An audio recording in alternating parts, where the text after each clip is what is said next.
Liam Lawson has finally been promoted to the Formula One seat that he's been promised for so long, but it seems like his aspirations won't stop here. The Kiwi driver is now focused on the Red Bull seat, and with Perez admitting that he's not looking to stay a lot longer in the sport as he's closer to retirement than he is to the beginning of the season, the Mexican driver might as well be replaced sooner rather than later. So, could this be the beginning of something great for Lawson? And if so, how can Red Bull handle the entire situation given that Verstappen is also uncertain beyond 2026? Now, one of the most positive surprises for the remainder of 2024, as well as 2025, is Liam Lawson, even though the 22-year-old is yet to be confirmed for the upcoming campaign as he has a contract for 6 races only. Obviously, the current drivers of Racing Bulls are always going to be considered legitimate candidates for the Red Bull seat, but given the current nature of the team, having one superstar driver and one who brings tons of money through sponsorships, the opportunity of being up there is slim to none.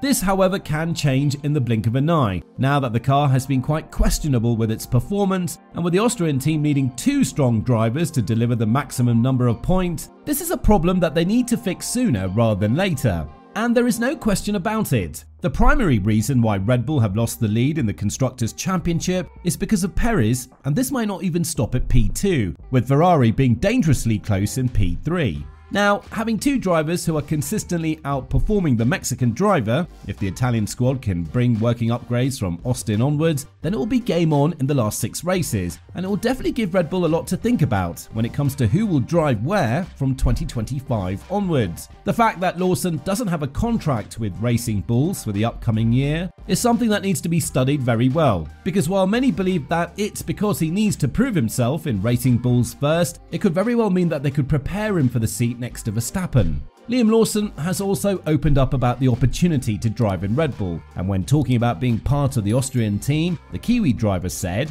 "To be honest, Red Bull racing has always been on my mind. Of course, if they had told me they didn't want to continue with me, I would have explored other possibilities. However, I've always had Red Bull in mind, and I'm happy that an opportunity has now arisen. I've been with Red Bull for 6 years, which is why I've always aspired to race with the Red Bull family. That's why I'm also very grateful to Helmut, because he spotted me years ago during the Toyota Racing Series in New Zealand when I was 16. Well, hate him or love him, Marco does have the eye for the up-and-coming and arising talents in the sport. And with him being extremely close with Verstappen and bringing drivers like Vettel and Ricciardo to the sport, you would think twice before you question the legitimacy of Marco's skills. Be that as it may, the situation is now very delicate in Red Bull, because while it was obvious that they're not going to make any changes for 2025, it was also believed that the Austrian team would have wanted to keep with the same lineup for the upcoming year, as well as in their sister team. Not only did they not keep Ricciardo for 2025, but they decided to replace him with 6 races to go,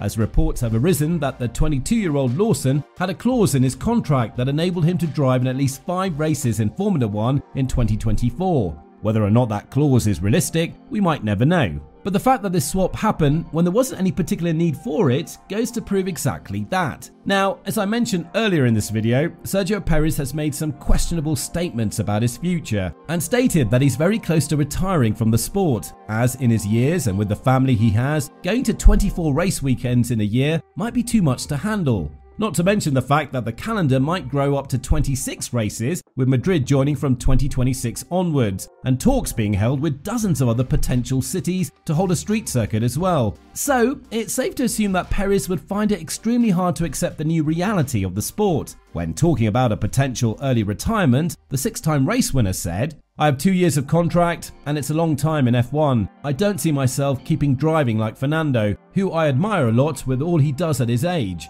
Not because I don't want to drive in F1 until much later in my life, but because I have young children, so I want to spend a lot more time with them, and this 24 race calendar is complicated." So we must rewind the time a little bit and remind you what Marco said regarding 2025 when talks about Perez being replaced have been shut down from Horner, as the veteran Austrian said that the cards will be reshuffled for the upcoming year. What this means is that Red Bull is now slowly but surely entering a period in which they will have a lot to choose from, and given the fact that Lawson will have only 5 proper races to prove himself due to the grid penalty he'll take in Austin, it's going to be extremely hard for Lawson, but not impossible to prove to Red Bull that he has what it takes to be a solid